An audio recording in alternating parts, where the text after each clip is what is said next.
Here's the thing. We humans, obviously, are very complicated creatures. Our whole lives are lived through a universe of thoughts. Basically, we think too much. Did you know that we have approximately 70,000 thoughts per day? Although some of the thoughts are just the same thoughts, repeating over and over again. And yes, it is normal. We're created to have thoughts and adopt the world for millenniums. What we don't really consider is that we think too much, but often about the wrong things. We always focus on these small aspects in life and totally ignore significant thoughts that shape us into the human beings we are. Everyone in this room has definitely gone through a phase of life where they are insecure or self-conscious about themselves. We all think about who everyone else wants us to be, and we all for sure think about who impressing everyone around us.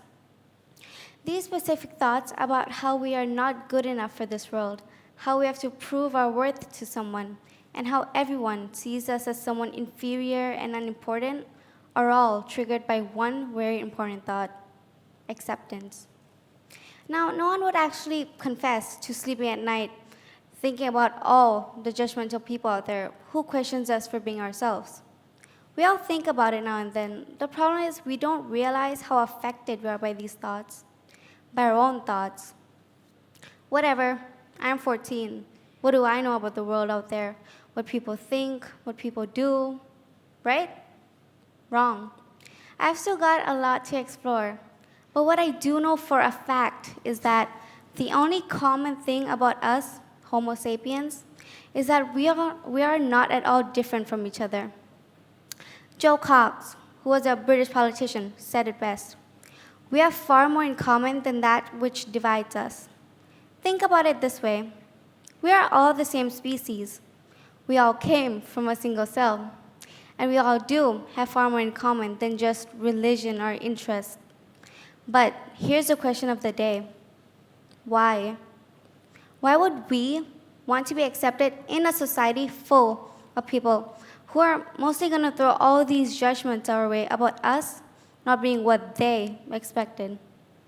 Let me tell you why. It's in our mentality to be considered as accepted. It's part of our priorities as humans to be recognized and appreciated.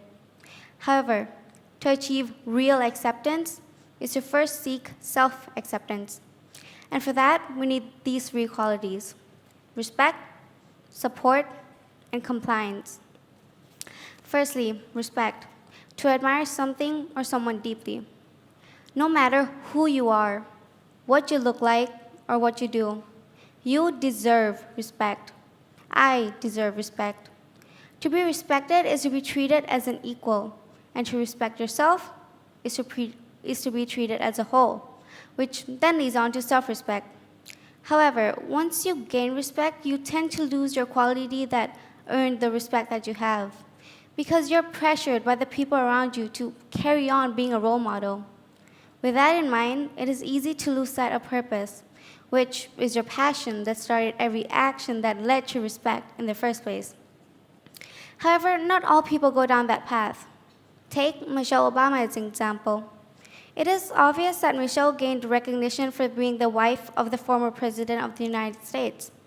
But throughout her 8 years of being the First Lady, she didn't just sit back and enjoy the luxury of fame and power, but she proved herself worthy and gained respect by doing her country proud.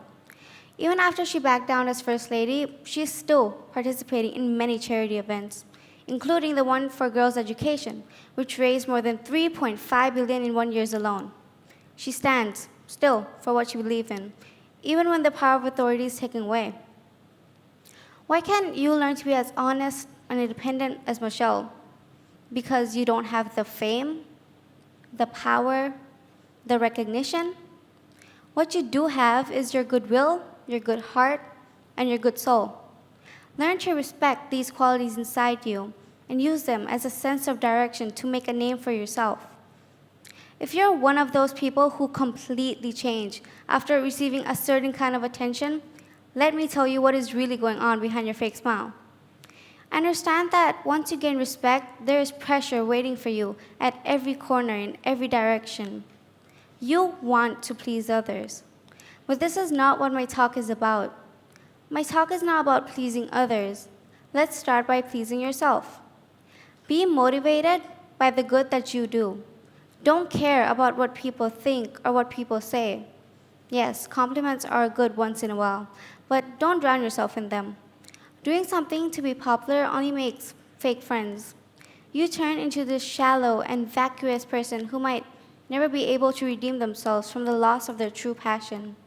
So be true to your character and your personality, and learn to accept yourself for your flaws and mistakes.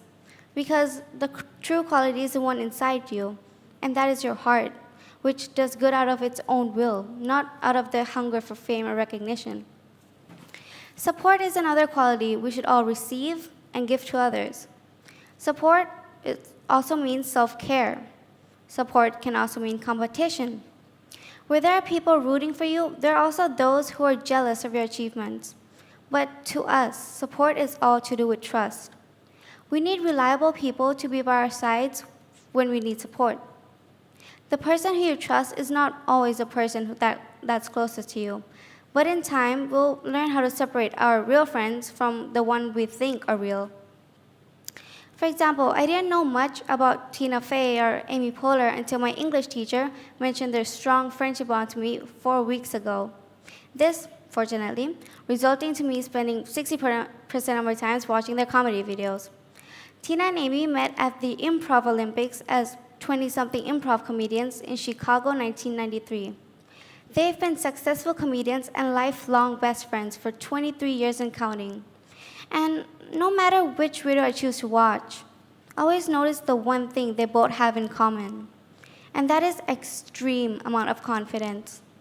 This is because they have helped each other enhance their personality, not by competing, but by supporting one another. Like Tina and Amy, wherever I go, I always feel most supported whenever I'm with my family or friends whom I trust, because I count on them to take care of me exactly how I take care of them, because I know if I never let them down, they'll never let me down. If you don't have that kind of support, I guarantee you'll feel lonely and empty. And that is scary to not know who to trust. But take my advice and first of all, trust yourself and your instincts, because no one knows you better than you. By doing so, you'll be killing two birds with one stone. Not only will you trust yourself and respect and support your image, but you'll be lending a helping hand to others in the same situation. You'll trust the people around you, and you will be trusted in return. Finally, although you have respect and support and competition, and you feel like for once you know where you belong, you can't actually emotionally belong somewhere until you learn to respect and support yourself. You'll need to learn to accept yourself for who you are. I'm a teenager, and I know what it's like to have self-doubt and to be self-conscious. I live that life almost every day. You live that life every day as well. Doesn't matter how old you are. You'll always have that one voice in your head telling you to change, to be better, to be different and fit in. All the while I'm throwing my own judgments my way, I realize that if I'm 14 and I have this many issues with my identity, what will happen when I turn 40? Will I still be a coward and not accept myself for who I am? Will I still believe that everyone else is better than me? No, I won't. Because I choose not to. Because I don't want to. And why would you? Tina Lifford says, when you know yourself, you're empowered. When you accept yourself, you're invincible. To accept yourself is to have self-support and self-respect, not to always rely on others to always be there for you, and definitely not to just throw yourself out there for fame and popularity. Once you determine what life you want to lead, you will lead it with the respect and support of everyone behind you, and the acceptance that follows you to the end of the line. Thank you.